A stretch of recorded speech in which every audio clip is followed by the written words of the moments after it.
Hello, everyone, and welcome to today's webinar with Left Brain Professionals.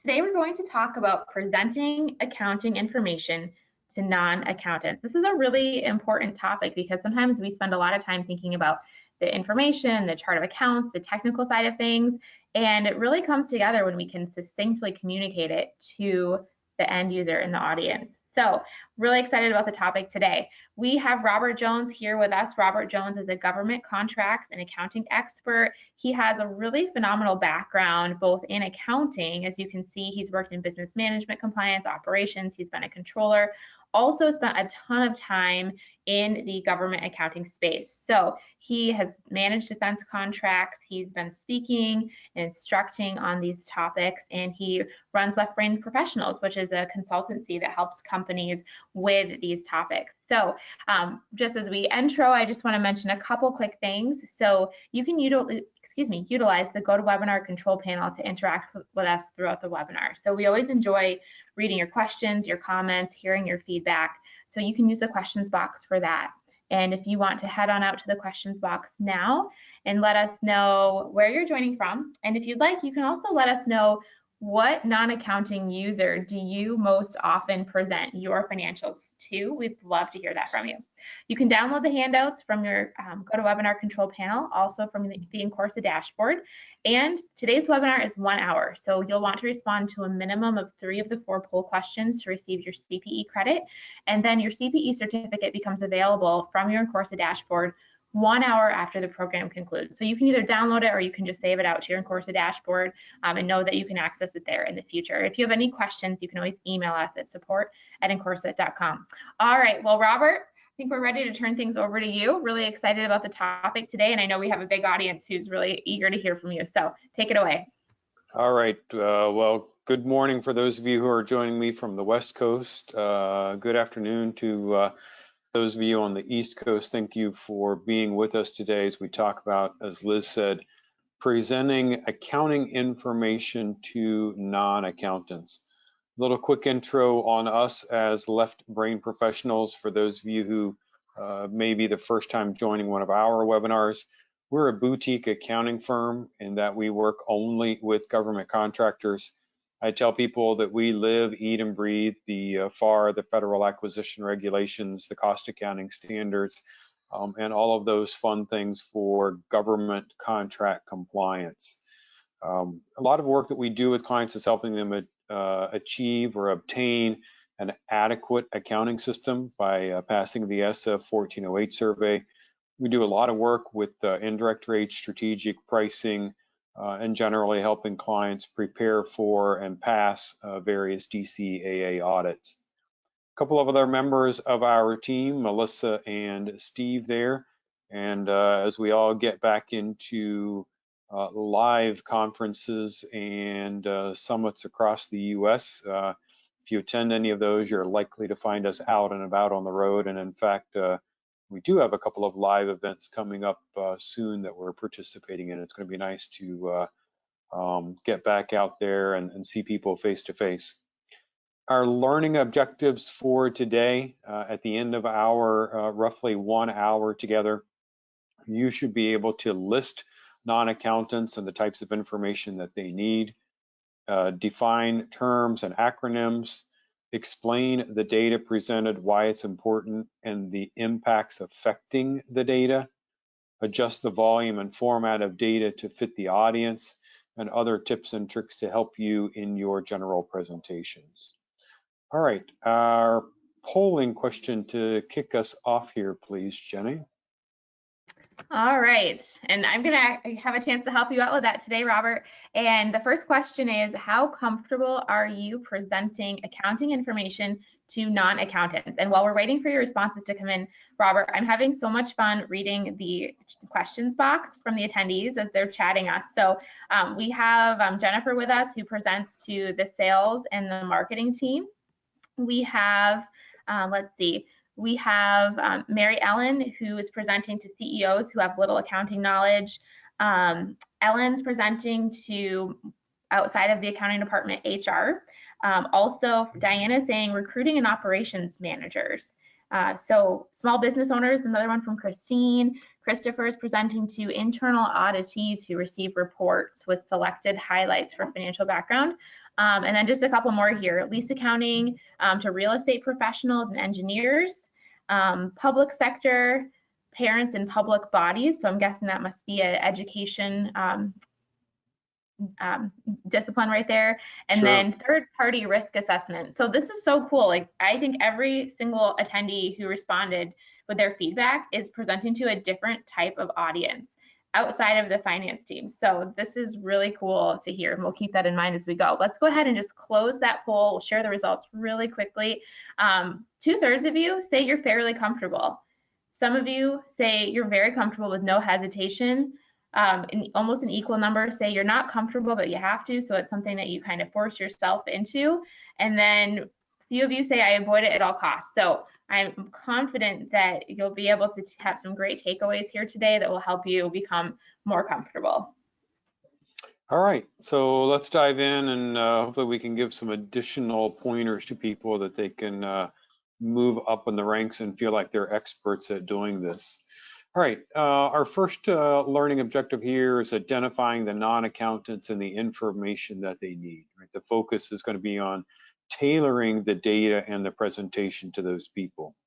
The question that you should ask yourself and try to answer as you're putting together the data or putting together the report or presentation is, what are people responsible for and what do they care about? An example here are owners of the business, right? Usually the owner of the business is focused on overall performance, right? They want to know, how is my business doing overall? Are we profitable? Are we hitting the sales marks?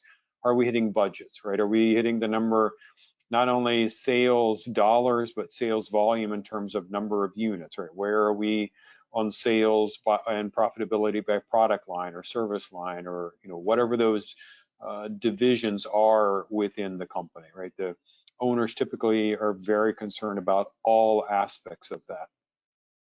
They're concerned, as I said, about profitability. How are we doing at the top level, but also how are we, again, doing by division or product? One of the common comments that we get from clients is, we know we're losing, we're making money overall, and that's good, but we know we're losing money or not making as much as we could or should on a particular product or particular service, a particular contract, right? And while it's good, obviously, to be profitable overall, you cannot run a business long term where you have a product line that is losing money or barely breaking even, right? Because there's only so long you can continue to cover up those losses.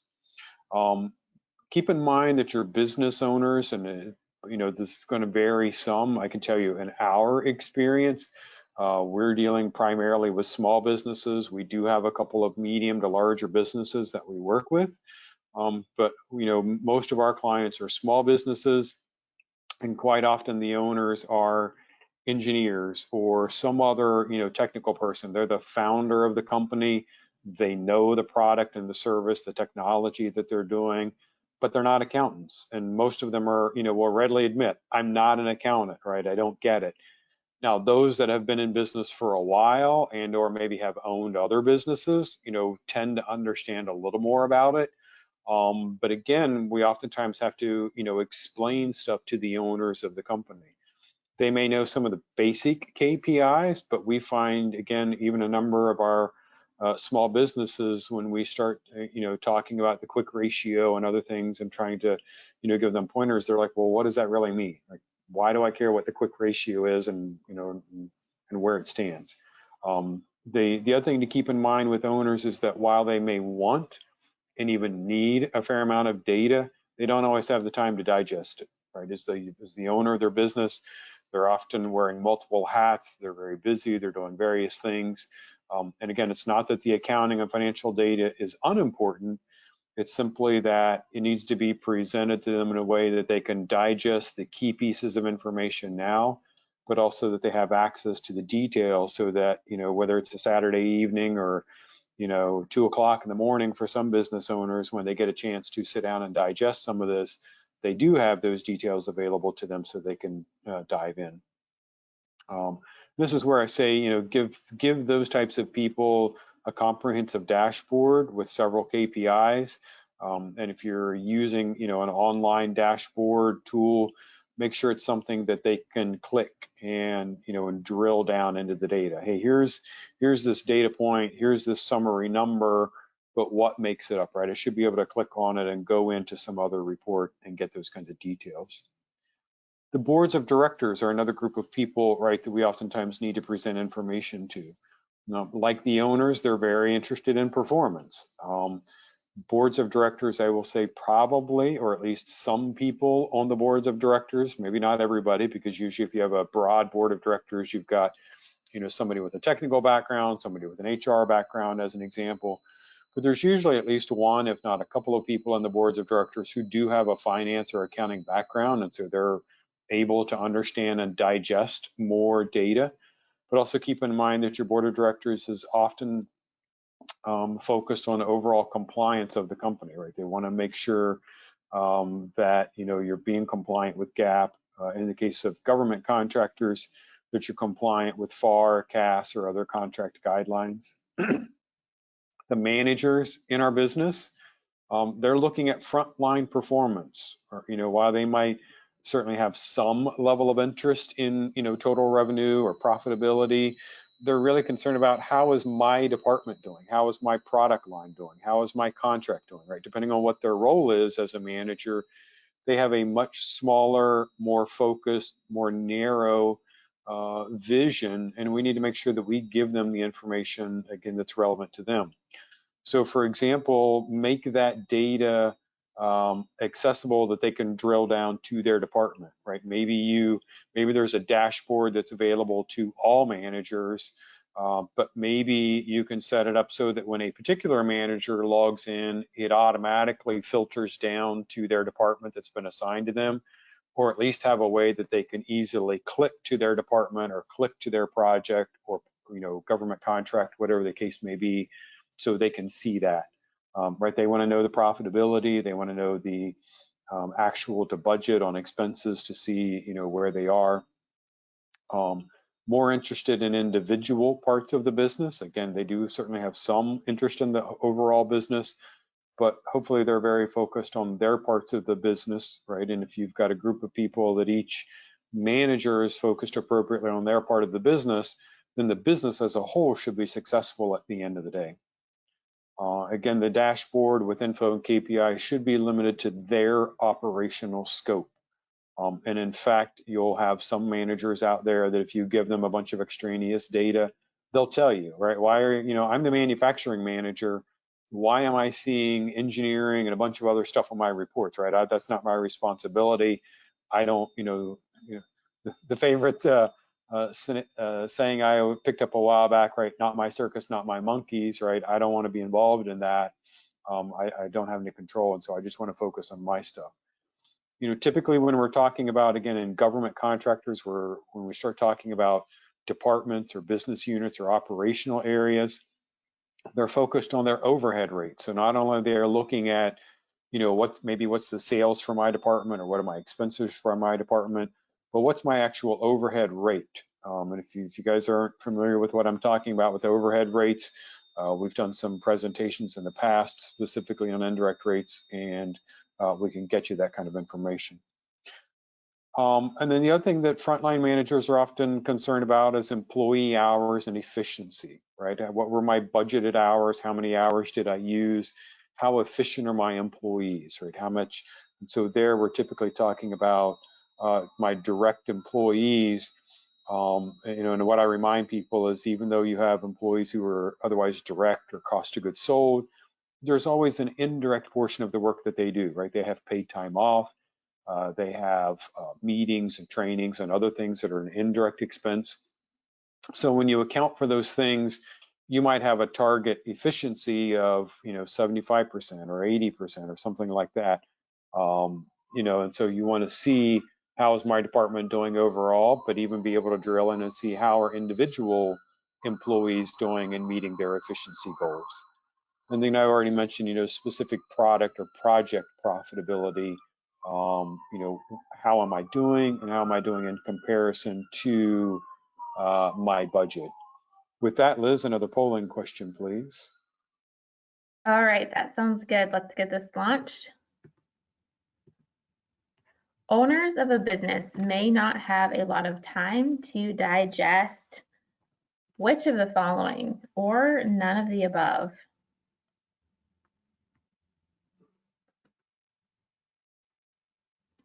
Looks like results are coming in here pretty quickly.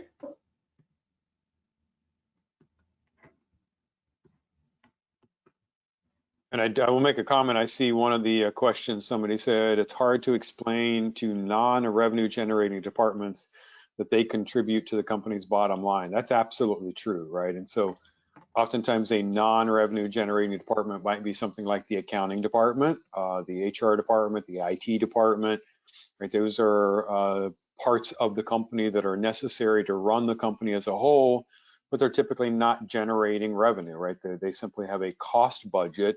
But as you said, right, they do have obviously an impact on the overall profitability of the company, and we need to help them understand that. We need to help them understand how their hours and expenses affect everybody overall.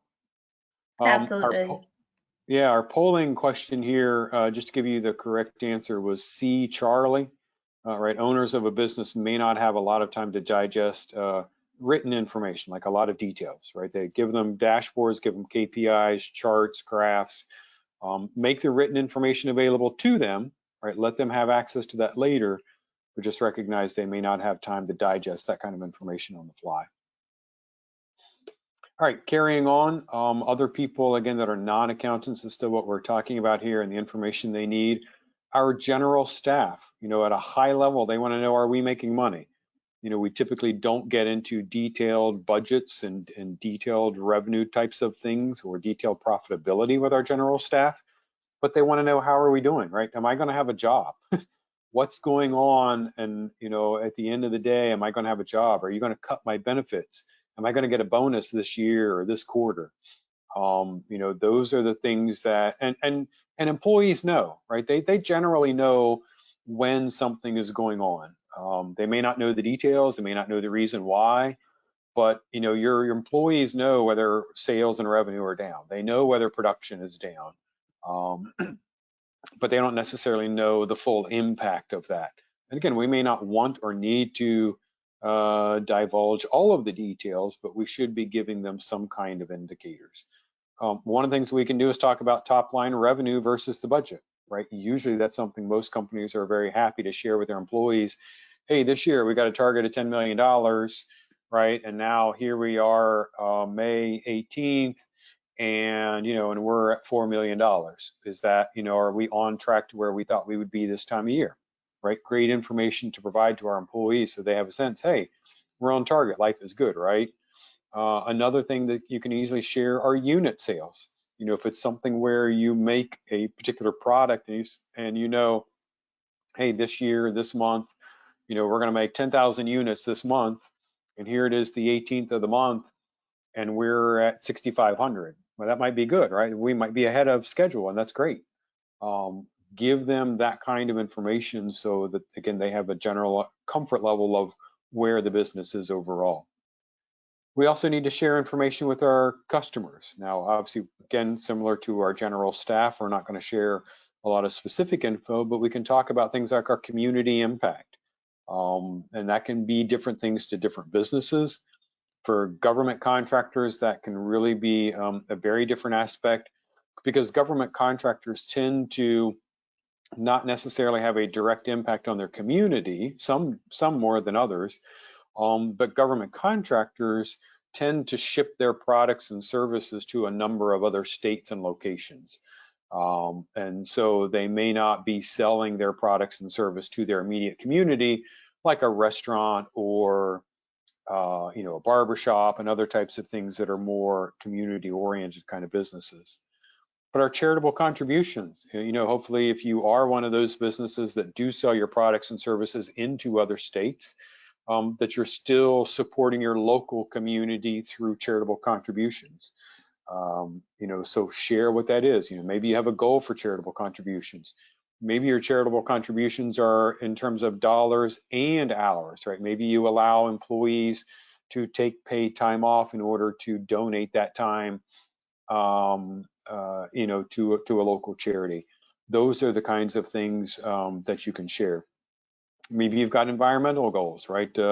Going green has been for a long time and continues to be, you know, a big selling point for many companies. They want to show, you know, their customers and their general community that we're trying to be conscious, right? We're focused on recycling. We're focused on reducing our carbon footprint. We can share that kind of information. Our vendors, we could share things like unit sales. You know, if we have a product that we're manufacturing and we're regularly buying raw materials or components from our vendors, if we have a forecast for the month or for the year, and we can provide feedback on a regular basis to our vendors, it can help them to adjust, right? They can speed up or slow down their production. They can speed up or slow down their buying of raw materials, right? So that we don't want to end up in a situation where, you know, maybe sales have slowed down for us and we don't notify our vendors. Now all of a sudden they're sitting on a bunch of material. Maybe they're sitting on a bunch of finished goods that they can't ship to us, right? They don't want to be in that situation. But we also got to be careful that, you know, maybe things are speeding up. We want to make sure that we're giving timely key information to vendors so that they can also speed up, right? We don't want to end up in a situation where we're manufacturing and now all of a sudden we run out of, you know, raw materials or components that we need, right? And we're seeing that right now in a number of markets due to microchips, right? So you got car manufacturers and computer manufacturers and others who have had to make changes and oftentimes in recent months actually shutting down production lines because they don't have the components that they need to be able to make those parts. Make sure that you select the data to share. Again, we've talked about this a little bit already, but share data that is relevant to that person or group. Make sure that that person or group is actually responsible, right? So meaning that they have the authority and the ability to act on and make changes to that financial information, right? So, and this might be even more true for those non-revenue generating, you know, organizations. Make sure that they understand, right, what their impact is of their cost to the company as a whole, and show them, you know, what they can do to impact that in a positive way. Make sure that you're sharing actions or next steps, right? Don't just say, hey, you're behind, or, you know, you've blown the budget, or whatever it is. Hey, you got this huge variance, but give them action items, give them next steps to be able to make improvements in that.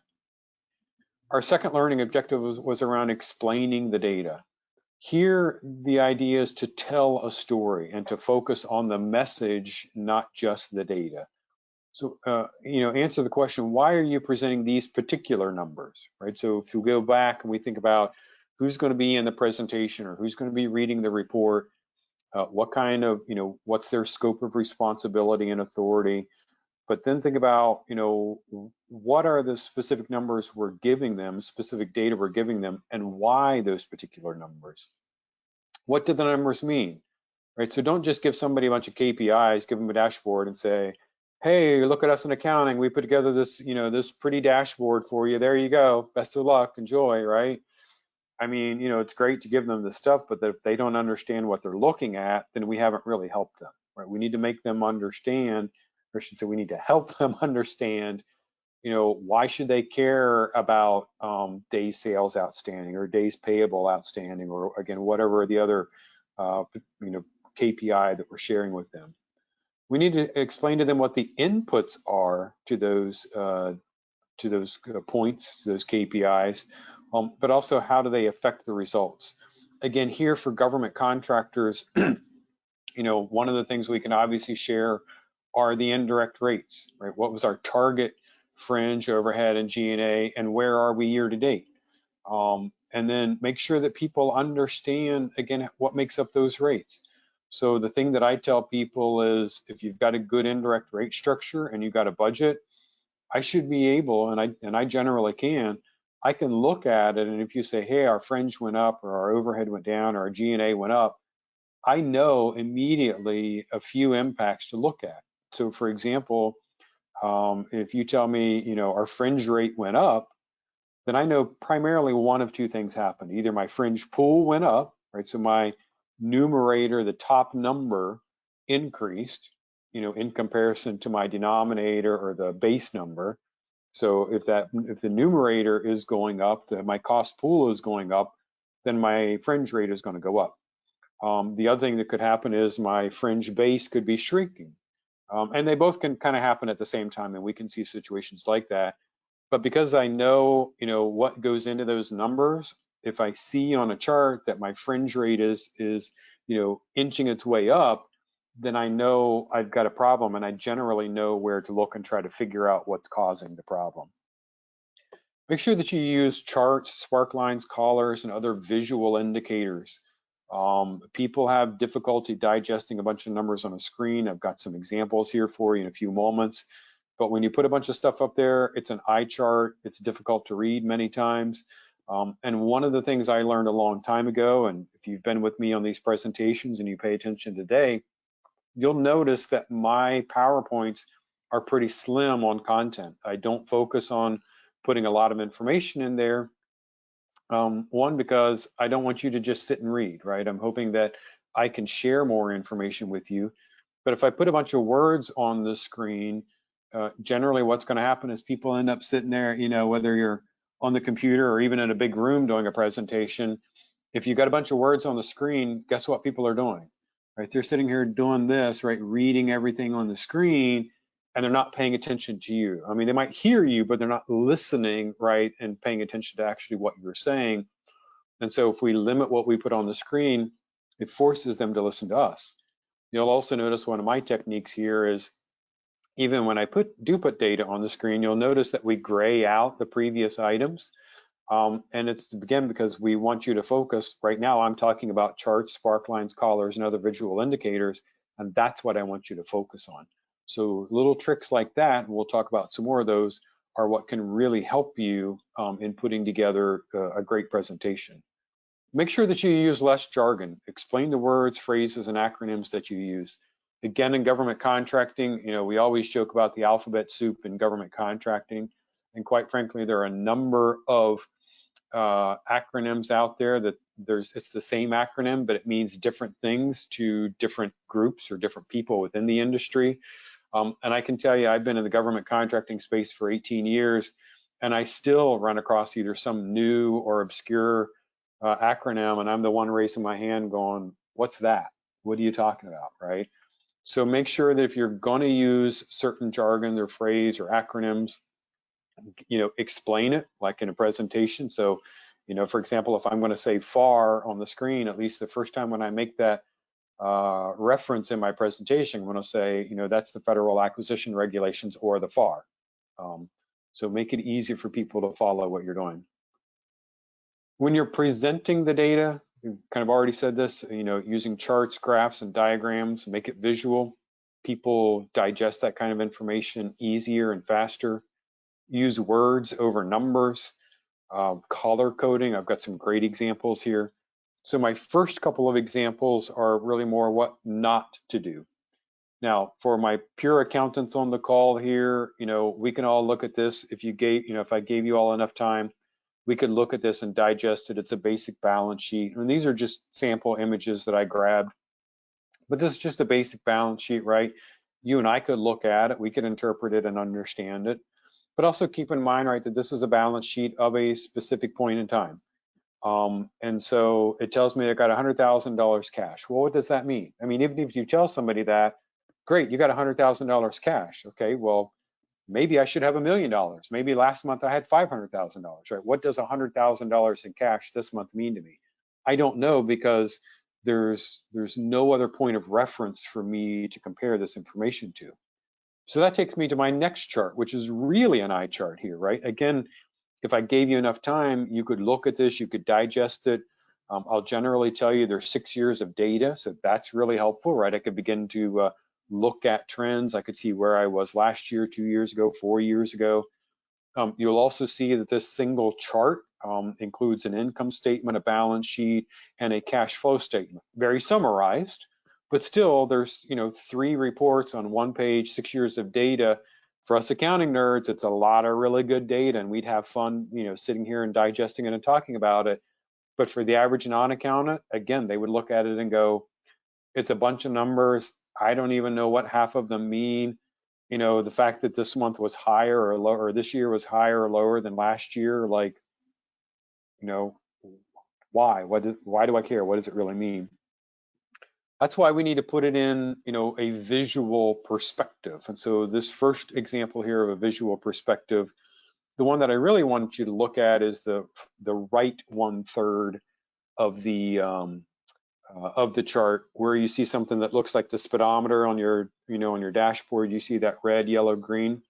That's an excellent tool for giving somebody a piece of information and telling them, whether that number is good, bad, or somewhat indifferent, right? So here, what I can look at, and it doesn't matter what the things could be.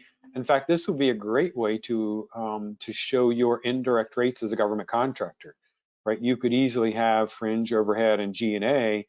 And what these little graphs allow you to do is to program behind the scenes, hey, our target, for example, our target quick ratio here is something greater than about 1.4. So it looks like, because if you actually look where that is, it's pointing just inside the yellow at 1.37. So it probably means that I want a quick ratio greater than 1.4. But visually, I can look at that and I can go, oh, we're right on the cusp. That's generally good, not quite where we want to be, but generally kind of good, right? And when I look at the current ratio and the net profit margins, I see that I'm in the green. They're not maxed out, but they're in the green. So that tells me, hey, generally we're doing pretty good. And I was able to look at that and really digest that in a matter of a few seconds. You'll see the little Sparklines to the right there. Again, very helpful to see kind of what's been happening over time. If I look at the bottom middle, what's nice about that vendor payment error rate is that I can see data points over time, and so I see some fluctuations. I see a solid straight line kind of going across the middle of the graph. That's my target, right? So again, visually, what's helpful to me is I can look at that. I can say, I know what my target is. Now I know where where I've been. I see the blue squiggly line showing where we've had some ups and downs. And then I can generally see that it was bad before and got better. And the one thing that could make this particular chart better, if you were the one putting it together, if you knew what caused that big bump in the first part of the graph there. So let's say, right, this is vendor payment error rate. Maybe you implemented a new accounts payable tool, and and obviously oftentimes when we implement new tools or software, right, there's some learning curves and there's some issues. And then I could look at this and generally interpret that we've got better. And in fact, for the last 3.5 months or so, we've been, better than the target. So that sounds good, right? That tells me we're headed and we're staying in the right direction. And if I knew that we implemented a new AP tool roughly, 9 months ago or something, I can explain why there was that big bump early on. Some other examples here to look at, and again, just different ways to present data. Here, pie charts with color coding and percentages. For example, the one that's labeled expenses with the color coding, I see that it's the dark blue, 56%. It's easy for me to go down, see dark blue was resident rents. And again, within a few seconds, very easy for me to identify where the biggest source of expenses were. Same thing on income. I could easily look at that and it says 53% of our income was gray, and I look down and it says 53% of our income came from investments, right? A quick, easy tool for me to be able to digest information without numbers, right? So through color coding and words, I'm able to tell people very quickly some really important information. Again, just a couple of more examples here, different ways to combine information on a dashboard. This last one would be, a 4-up kind of approach to a dashboard, different quadrants. The quadrants could be for different operating divisions. They could be for different aspects, right? You might have a quadrant that's focused on revenue and cost of goods sold, maybe a quadrant that's focused on indirect rates, another quadrant that's focused on unit sales, as an example, and then maybe the last quadrant is on employee hours and efficiency, right? So in one screen, I could get, a lot of key information and be able to take an immediate pulse of the organization within maybe a couple of minutes at most. All right, Liz, another polling question for us, please. All right, let's get to our third poll question. When presenting data, use, this is cool, what percentage of charts, graphs, diagrams, or all of the above? And Robert, I heard you mention the Sparklines. I've seen that feature in Excel. It's not something that I've had a chance yet to use a bunch, but it sounds like you've seen some good success with it. Yeah, the Sparkline is kind of nice because you can use it on a range of data and put it. So if you've got a table or a chart, and let's say you've got like multiple years or months or whatever those columns represent, you can put a little Sparkline at the end and look at the data, and it will give you a quick indicator. Have we been up, down? Where is it pointed right now? Again, it's just one of those very quick, simple visual indicators for somebody to look at. And as I close the poll down here, we have a question from Megan. How can we get the speedometer graphic? Do you have a template for that or advice? Because I think I had one from back a few days ago or a couple years ago when I was using that. Yeah, I think that it exists. Please don't quote me on this. I think that it exists in the core Excel options for building charts. Definitely keep in mind that there are also a number of BI, business intelligence tools out there. So things like Power BI also have additional functionality built in. With Excel, there are other add-ons that you can buy, from third-party vendors that plug into Excel and give you additional charts and BIs. I think the speedometer is in the core Excel, but I'd have to look. I don't recall at the moment. Very cool. All right, let's share those results out. 97% of you say all of the above. So yes, that's correct. Yeah, the correct answer is all of the above. All right, let's talk about some other tips and tricks, and then we'll have some time near the end of our presentation to take some Q&A from you as well. Some other general tips: practice your presentation. I can tell you, as somebody who's been speaking now since 2013 timeframe, so about 8 years. I did some other stuff before that. I didn't, but specifically really dove into teaching and speaking in 2013. Practice your presentation. You can't practice enough, right? Practice, practice, practice. Practice in front of a mirror. I did that early on. It sounds silly if you've never done it. It's a little painful, right? Because how many of us, we look in the mirror every day, right, to comb our hair. You can see I do a really good job of that every day. But, we look in the mirror, we're brushing our teeth, we're doing other stuff. But go, honestly, stand in front of the mirror and say your presentation out loud. Actually say the words out loud. It's very helpful. Don't just think it, don't just stand there and go, but actually saying the words, again, might sound silly, it does help. Practice with a friend or colleague. Let them give you feedback. They see and hear things in us that we don't see and hear. Another great tool to do is to video yourself, right? That's really easy to do with computers and, and phones. You can just set it up and do a quick video of yourself. Watch the video. I had to do that back in college when it was, a camcorder and a VHS tape, but we did that for job interviews with a career center on campus. That was one of the requirements, is we had to go do an interview. It had to be recorded, and then what would happen is they'd send you into the other room to watch the recording, and you had to write down notes, and then you came back and met with the counselor again who interviewed you, and you got their feedback, and they reviewed your feedback and criticism of your own video so that you could learn, right? That's where we learn, like you're sitting there going, right? We don't want to do those things, but sometimes we don't catch and learn that we're doing those things until we have that kind of feedback. Our facial expressions, our body language, we might have a little twitch, maybe we're playing with our fingers or little things. Obviously, on a video like this, some of that doesn't stand out as much as when you're like physically standing up in front of a group of people. And I would tell you to practice both, right? So if you're doing live presentations with people, then, stand up, be comfortable physically being there. And if it's, a virtual presentation, be comfortable doing this as well. Check your background, make sure what's back there. Test your equipment in advance, again, whether it's live or a virtual event. Things go wrong.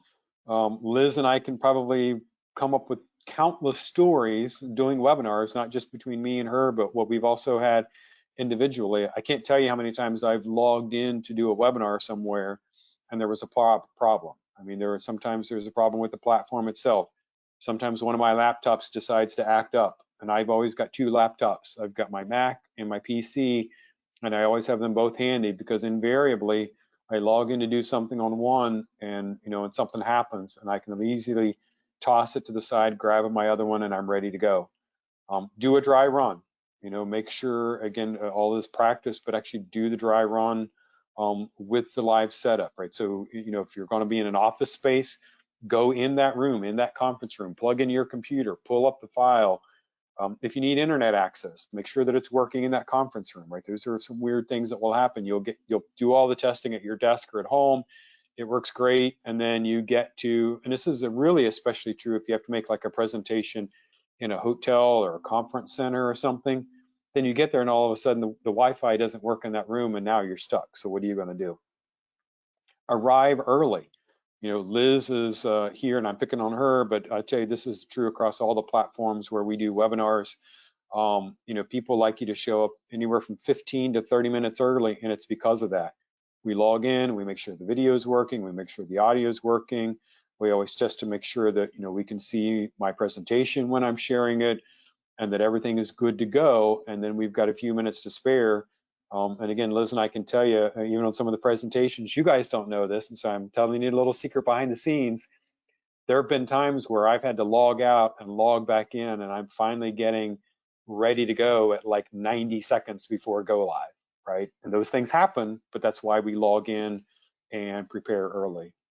And the other is just to be comfortable in the spotlight. I mean, some of us are obviously more, outgoing, outspoken kind of people. I've always been a generally outgoing person, chatty, very easy to communicate and be in front of other people. So that makes it a little easier for me and my personality. And if you're not comfortable in that situation, I'm not saying that you're going to change your personality and you're magically going to turn in, to somebody like me, but you do need to be more comfortable in the spotlight, right? If that's going to be part of your role, you do need to be more comfortable in that space. And one way to do that is through Toastmasters, right? So if you're not familiar with Toastmasters, great. It's a national, international organization with local chapters where you get together, for breakfast or lunch once a month, and you rotate through, giving presentations and speaking and learning how to be better at public speaking. Some other tips and tricks here. Less is more. I already talked about this a little bit in my slides that I put together, but overall, less is more. I learned that from marketing as well. Early on, when it was just me getting my business started and I was doing all the stuff, I remember creating one of my first marketing flyers. I was sponsoring an event, and part of what it allowed me to do was I could have an 8.5 by 11 2-page flyer that would be inserted into these bags at this event. And and I thought, oh my God, I got to get I got to tell everybody everything about me and my business. I've only got 2 slides. I got to shove everything in there, right? And there was a lot of information. It was truly a very information-filled flyer. Luckily, I had a couple of good colleagues and friends that at the time I would, share stuff with and say, hey, what do you think? What does this look like? And luckily, I had somebody who came back to me and was honest and said, you need to cut out about half of that. Like, it's good info, but it's just very overwhelming. It's very crowded on the page. People get lost. They're not going to sit and read it all. You need to show the highlights, right? And focus on this concept that less is more. Limit the information that's on the slides and on reports. Again, you'll see that when I present, even if I'm talking about the FAR or the cost accounting standards, very, very rarely do I actually paste a whole section of the FAR or a whole section of a cost accounting standard or something else in there. And when I do, it's because it's something that's really, really important. but less is more here. Present summary info over details, right? So if you're going to talk about, if you're going to present numbers instead of a graph as an example, and again, there are appropriate times to present numbers, and that's okay, but present them in summary form, right? We probably don't need to break out, for example, maybe you're capturing travel in detail in terms like you've got an account for airfare and for hotels and for rental cars and for fuel and for whatever. But maybe in the presentation, you just need one line for travel expenses, right? We probably don't need all of that lower level detail. So think about what you can summarize. Focus on the key information, right? Now, if you're doing obviously a presentation specifically on travel expenses, then yeah, you're going to want to break out all of those, right? Because that's what the whole presentation is about. But if you're doing a presentation, on a department as a whole, then, or the company as a whole, then travel summarized probably makes sense. And in fact, if you're doing something on the company as a whole, travel is probably buried and grouped into another's cost, right? I mean, it may not even jump out as a line item in a summary thing. Don't get lost in the weeds here, right? Again, as accountants, we love to talk numbers. We like to share numbers. We all enjoy a good income statement that we can dig through, but the average person and the average user doesn't, and they simply don't need the information. This next year was probably one of the most difficult things for me to deal with in my career. I can't say that I'm perfect at it now, but I feel like I'm definitely a lot better. And it's being prepared for the tough questions. I can't tell you how many times early in my career I worked hard. I put together the data. I put together a summary sheet. I got training, got it all together, and I got it in there and I delivered it. And then I got peppered with questions. And I was so frustrated because I never thought, in my mind, I thought, oh, I've done everything, right? I've got all the information here. There's no question anybody's going to ask me that I'm not prepared for. And what I've learned is that wasn't true. So now I step back and I think, and part of that comes with experience, right? So it comes from making these presentations and interacting with these different groups of people that I know if I'm presenting to a specific group of people, I kind of know the kinds of questions they're going to ask, and I got to be prepared. But I've also just got to mentally be prepared that somebody may still ask me a question I didn't prepare for, or a question that I never thought about. And that's okay. I think that's probably one of the other things I learned very early in life. Somebody told me, and I know exactly when and where. I used to be a volunteer when I was a teenager at a historical site. And I remember the guy who did the training for us. We were called docents, and we had to do training to do these tours. And he said, if somebody ever asks you a question and you don't know the answer, he said, it's perfectly okay to say, you know what, that's an excellent question and I don't know the answer, but I'll find an answer and I'll get it back to you, right? And that happens. That happens for me even still, but it's much more comfortable because now I know the right answer. I know the right answer is, if I don't know the exact answer, I know the right answer is, you know what, that's an excellent question. Let me get the answer and get it back to you. And people are okay with that. People generally are okay with that kind of answer. But obviously, if you're presenting stuff, you should know most of what you're presenting and why, right? What is that number? What does it mean? Why did it change this month? That's going to be one of the other things. And I've seen too many accountants walk into this trap where, again, they put together an excellent report. They maybe even put it together in charts and stuff, and they go to present it to a group of people. And then somebody invariably raises their hand and say, okay, well, why did that change this month? And the person who put together the data is sitting there absolutely dumbfounded because they never thought, well, why would somebody ask me what the difference was, right? But that's a question that we do need to be prepared for. And why should I care about this, right? So that if you're hearing that question in your presentation, to me, that's an indicator of one of two things. Either you're giving information that really is irrelevant to this person or to this group of people. So that should make you go back and think, did I actually select the appropriate information? Or we simply need to educate that person on why that information is important to them. And I will say that if you put effort into the, thinking about who my audience is, what the information is, why do they need it? If you're getting that question, then it probably means that person doesn't understand, and we may need to spend some one-on-one time with them explaining why that information is important to them and why we're sharing it with them. One of the other questions that's difficult for accountants is, how long have you known about this? Right, so here, And why are you just now telling me? Right? We've got to be more timely with our information and with our feedback, because if you have an indicator early in the month or early in the year or you're early in the quarter that something isn't right, don't wait until the end of the period to tell somebody. Don't wait and then say, well, I was waiting to close the month to see what finally happened. No, that's not an acceptable answer, right? If you see that something is headed in the wrong direction throughout the month, throughout the period, whatever that is, tell somebody, right? And even if it's only partial information, hey, this number doesn't look right, it's trending in the wrong direction and I don't know why, right? And get help with it. This ties into that timely presentation of the data. It's got to be timely to be meaningful and actionable.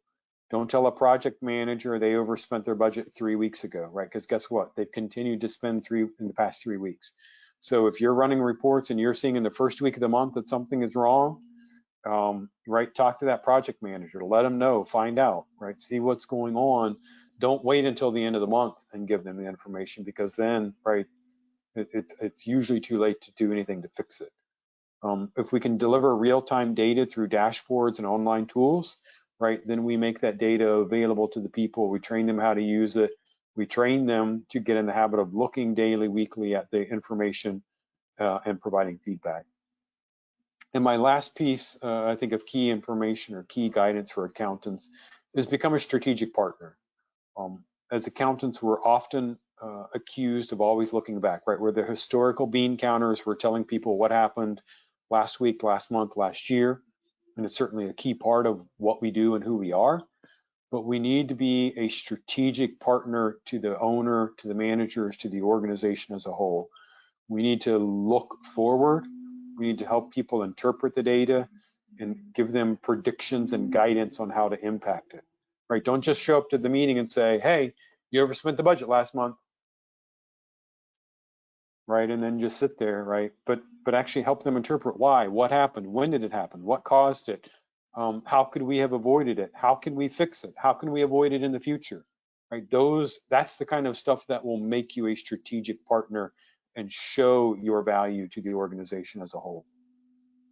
I've already said this, but make the data available. In today's world, there's really absolutely no reason why we should not have data available to all of the appropriate key stakeholders in a way that's easily accessible to them, right? And obviously internally in our business, we should be using some type of dashboard, Excel report, whatever it is, but we have a way to get that data hopefully to people in real time, right? That they can see yesterday's numbers, they can see today's numbers in there and know what's happening. And again, be able to drill down or otherwise click through to the details. All right, Liz, I think this is our final polling question here. It is, yes. So we've covered a lot of really good advice on presenting accounting information to non-accountants. And now that we've gone through the hour, how confident are you in presenting accounting information given in this presentation? So hopefully we have a lot of positive responses here. It's been a really good hour, Robert. And Jenny, while we're waiting to wrap up, any questions that you're seeing in the questions box that we can talk about? There sure are. The first question, one of the most difficult concepts I found to explain to non-accountants is the concept of indirect rates and indirect rate structures. Any tips for how to explain or help visualize this concept? Great question. Yeah, indirect rates, again, especially to people who are not familiar with government contract accounting, is a foreign concept. Providing basic training, whether that's some training that you provide internally. We have a lot of training and stuff available. We've got videos available on our YouTube channel, as an example, that we've got a couple out there specifically on indirect rates that could be helpful. Internally, the other thing that you can do is break down the report and have a chart or a graph that is just indirect rates. And kind of one that, if I were going to do one today, one that comes to mind is, assuming you had like a single fringe, a single overhead, a single G&A, I'd have like a 3-part chart on the top, one for fringe, overhead, and G&A. I'd probably do it with that speedometer or some other indicator. I mean, you can do conditional color coding and some other stuff. There are different ways to do it, but you could show what the rate is, and you could put the target rate in there, and so you could again put a visual color coded indicator that says, it's green, it's yellow, it's red kind of thing. And then down below it, I think what you could do is you could put basically a little short description key that says fringe, and you guys, if you've been with me, you've heard me say this, fringe are the costs to maintain W-2 employees and include expenses like employer taxes, health insurance, paid absences, and retirement, right? So a 1 or 2 sentence short description with maybe 4 to 6 bullet items of high level types of costs that go into that is a quick reminder, so that somebody could see in one chart, what those indirect rates are, where we are, and a quick reminder of what they mean.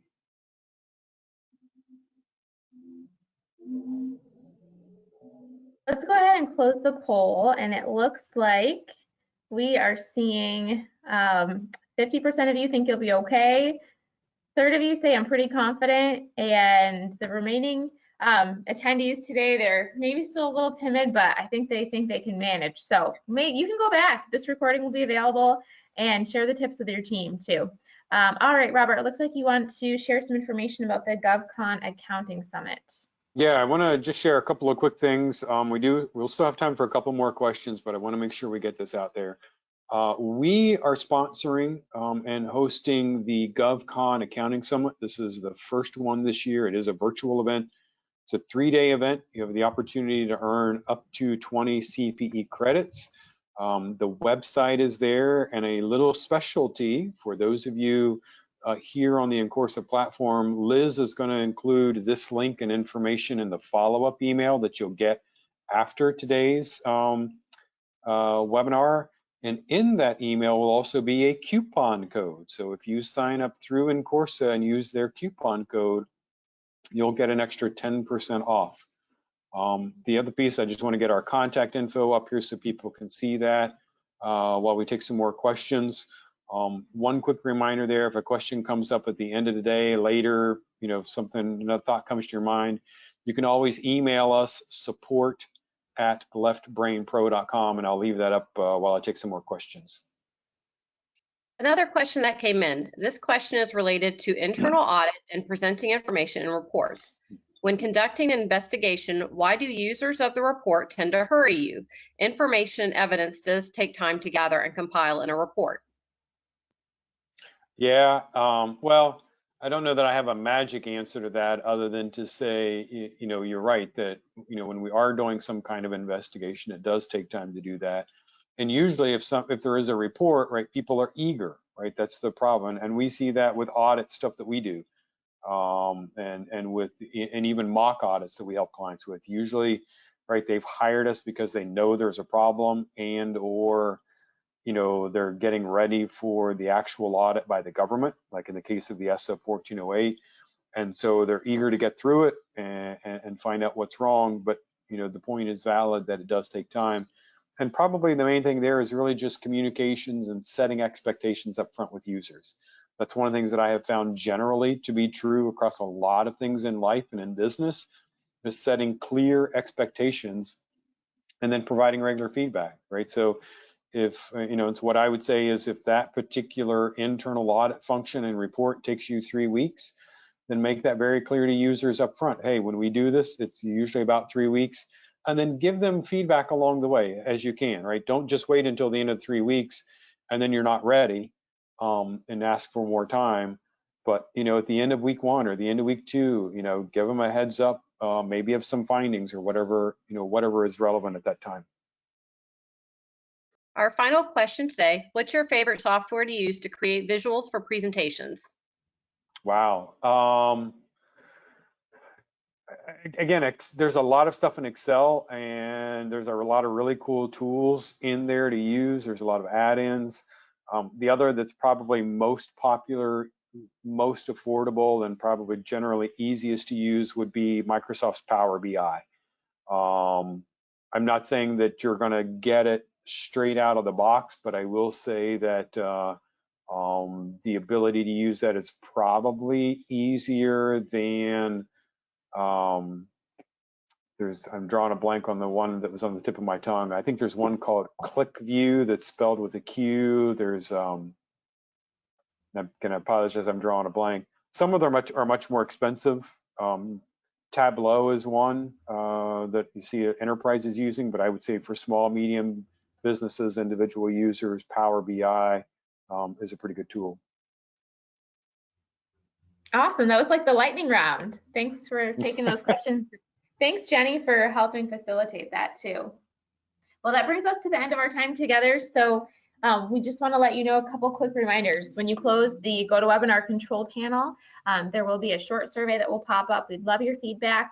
You'll be able to access your CPE certificate in 1 hour for those of you who were able to respond to a minimum of 3 of those 4 questions. The recording will be uploaded this evening. The handouts will be available for you on your course dashboard now. So we really appreciate you joining us. A couple events coming up in June. Robert's going to be talking about maximizing profitability with effective budgeting. So another really relevant topic. And then July 20th, talking about automated bookkeeping and outsourced accounting for government contractors. Robert also has a couple self-study courses you can find in the in-course library, and all of those links to register and learn more information, including for the summit, will be available in the follow-up email. So thanks everyone for taking time out of your day to join us, and we'll look forward to having you all back with us again soon. Until then, take care.